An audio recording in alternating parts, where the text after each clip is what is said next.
Mengapa kita menderita? Mengapa timbul ketegangan? Mengapa timbul stres? Karena kita mengikatkan diri kita pada pot itu. Ini ada pot besar, kita diikat di situ. Diikat oleh tali kemelekatan. Kan itu pot kita, Bante. Ya, tetapi tidak harus terikat toh.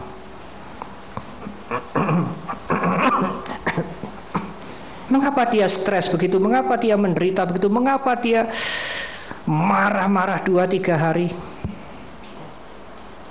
Kalau hanya begini sekali, pembantunya ya menyesal, tahu kesalahannya. Lah kalau siang sore besok dibeginikan terus, benci dong pembantu itu pada kita. Dia bisa keluar dengan sakit hati meskipun dia sudah mengabdi bertahun-tahun. Kerugiannya tidak pembantu kita keluar dan dia membenci pada kita. Kebencian kita ini yang membakar kita. Timbul ketegangan, kemarahan. Kenapa begitu? Iya, potnya pecah sih, Bante. Kalau potnya nggak pecah ya dia tidak menderita. Jadi dia menderita begitu karena potnya pecah. Iya sih, potnya pecah. Nah kalau potnya tetangganya pecah kok nggak menderita? Tetangganya, pembantunya ngepel, perang, pecah. Oh, pecah itu potnya tetangga saya itu. Iya, maklumlah, tidak kekal di dunia ini.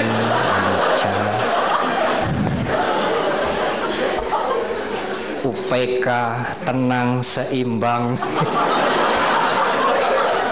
Kalau pot saudara yang pecah, teman saudara, Bu, maklum Bu, dunia ini tidak kekal, semua pecah. Kamu yang tidak punya pot, kamu yang tidak punya pot ya bisa begitu. Ini mahal, ini berapa puluh juta. Pegawai itu gajinya seumur hidup, tidak bisa ini untuk menggantikan ini. Marah. Mengapa kalau potnya tetangganya, vasnya tetangganya pecah tidak menderita dia? Vasnya tetangganya pecah, dia tidak menderita, tidak jengkel, tidak marah, karena dia tidak terikat pada potnya tetangganya. Bukan potku. Ini potku, itu self-center.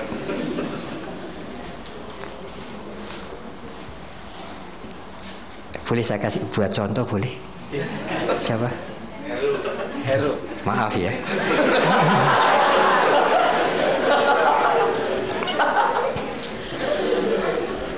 Kalau tadi saya kasih roti itu pada Agus, belum sempat dia makan jatuh. Pak Heru bilang, ya Anica. Tapi karena bukan rotiku, tapi begitu roti itu saya kasih ke Pak Heru, ada konsep masuk ke sana. Oh, ini berkah dari Bante Panya. Ini rotiku. Nanti kita bubar, belum sempat dimakan, jatuh. Aduh. Pada saat kita mulai terikat, penderitaan mulai.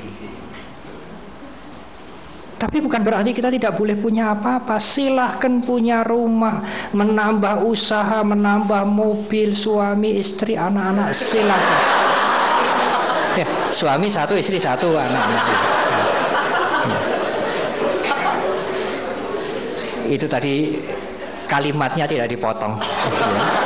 Silahkan punya, menambah rumah, menambah usaha, menambah mobil. Silahkan berkeluarga, punya suami, punya istri, tidak dilarang dalam agama Buddha. Punya anak-anak, tapi siap menerima perubahan. Belajar tidak melekat.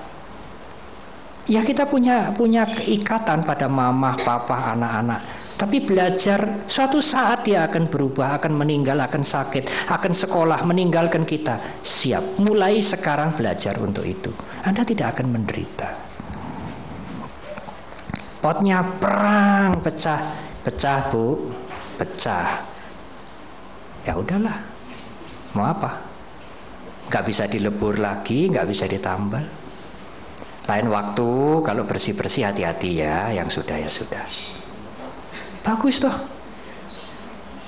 Pot pecah, silahkan pecah. Mental saya jangan pecah.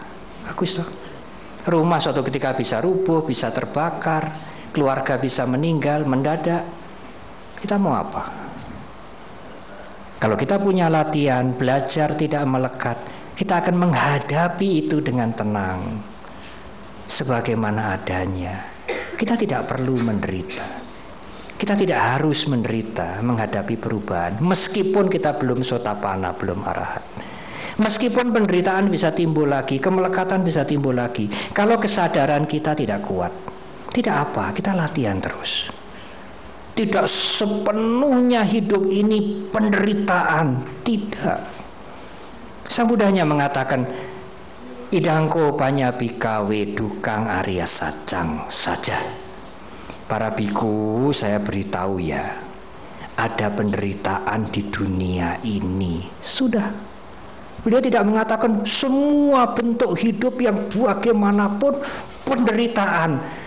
Tidak ada kalimat itu. Di dunia ini ada penderitaan. Ya, titik. Bagaimana penderitaan itu muncul? Karena kita membuat kemelekatan. Kalau kita mempunyai kewaspadaan, mempunyai wisdom, berhati-hati, tidak mudah melekat, tidak akan menderita. Nanti kalau yang belakang-belakang minta pada Pak Herman, Pak Heru, itu tarnya dari banyak-banyak untuk saya saja ya, kasih saja.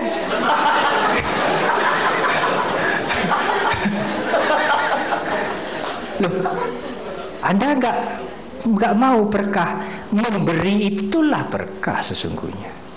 Yang memberi itulah yang mendapatkan berkah, bukan yang minta. Kan cara berpikir kita kan begitu. Oh Buddha, Bodhisattva, berikan berkah, minta berkah. Kalau Anda bisa memberi, Anda akan mendapatkan berkah, bukan yang meminta. Agama Buddha tidak pernah mengajarkan kita meminta-minta. Tidak pernah. Ajaran awal agama Buddha apa? Memberilah, memberi. Tidak meminta. Buddha Gautama tidak mendesain umatnya menjadi para pengemis. Memberilah, memberi. Dan memberi tidak harus dengan uang. Memberi perhatian, memberi nasihat. Meta di dalam Karania Metta Sutta kan begitu tuh. Apa tuh cinta kasih itu? Baca Karania Metta Sutta. Sako ujuca suhujuca, jujur dan sungguh-sungguh jujur. Salah satu kriteria orang yang punya cinta kasih. Jadi kalau kita suka nyolong, korupsi, omong kosong, dia punya cinta kasih. Dia cinta pada dirinya sendiri, self-center.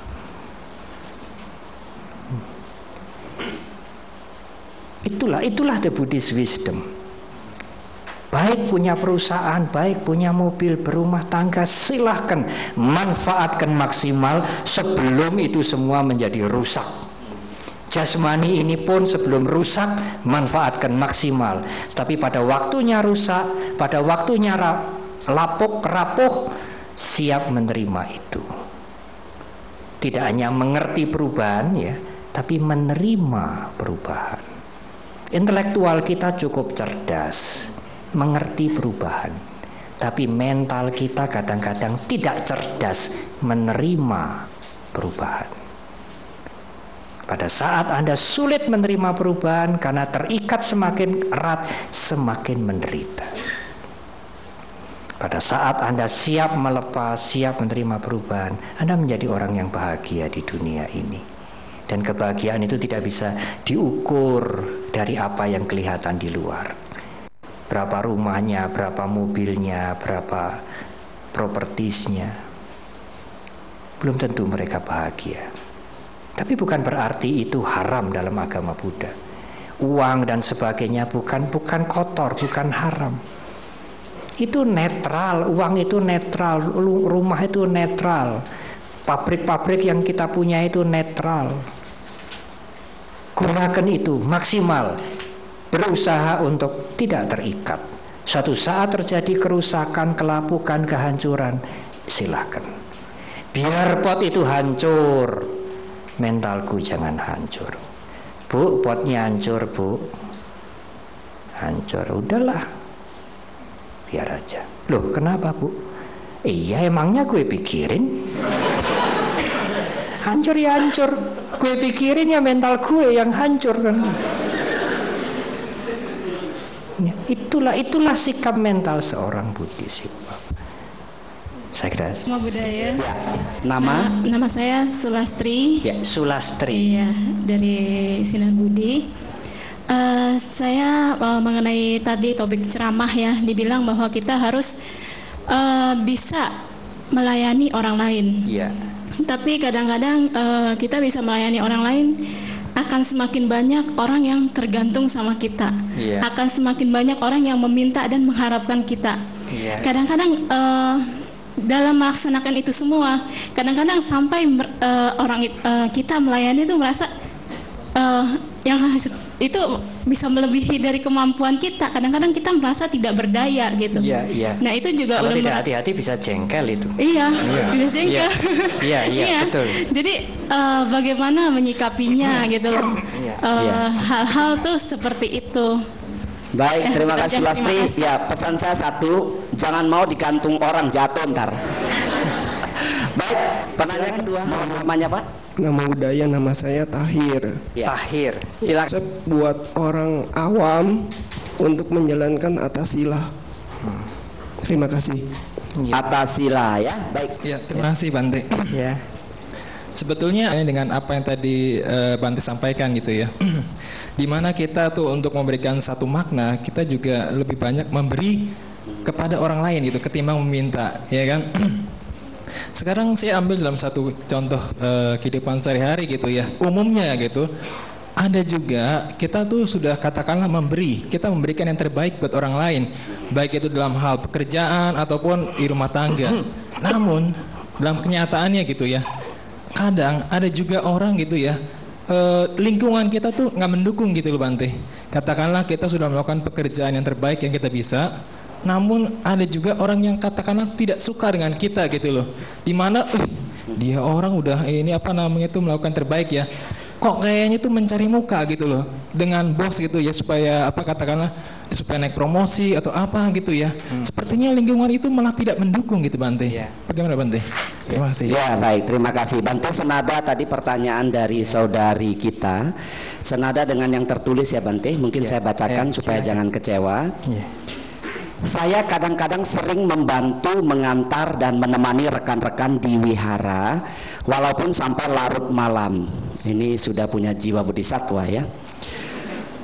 Tetapi selama saya merasa mampu, saya akan melakukannya dengan senang hati. Namun terkadang ada orang yang mengatakan, jangan terlalu sering. Kamu juga harus jaga badanmu sendiri. Pertanyaannya Bante, apakah yang saya lakukan itu salah? Karena saya berpikiran, kapan lagi saya dapat berkorban untuk orang lain kalau tidak sekarang? Ya. Silakan. 3 pertanyaan ini saling berkaitan sebetulnya. Maaf. Memberikan bantuan, memberikan pertolongan, berbuat baik kepada yang lain, pada orang lain, itu tentu sesuai dengan takaran kita tuh, sesuai dengan ukuran kita. Saya sebagai biku, saya mengerti ukuran diri saya dengan kesehatan saya, dengan masalah di tenggorokan saya, dengan kesehatan yang faktor yang lain. Saya tentu bisa memberikan pelayanan, memberikan ceramah, kemudian yang lain-lain sesuai dengan kemampuan saya. Kalau saya tidak wise, tidak bijak dengan kemampuan saya, kemudian timbul sakit, malahan sakit itu membuat masalah bagi orang lain. Jadi bukan berarti menolong itu harus di luar kemampuan. Kita menolong juga sesuai dengan kemampuan kita.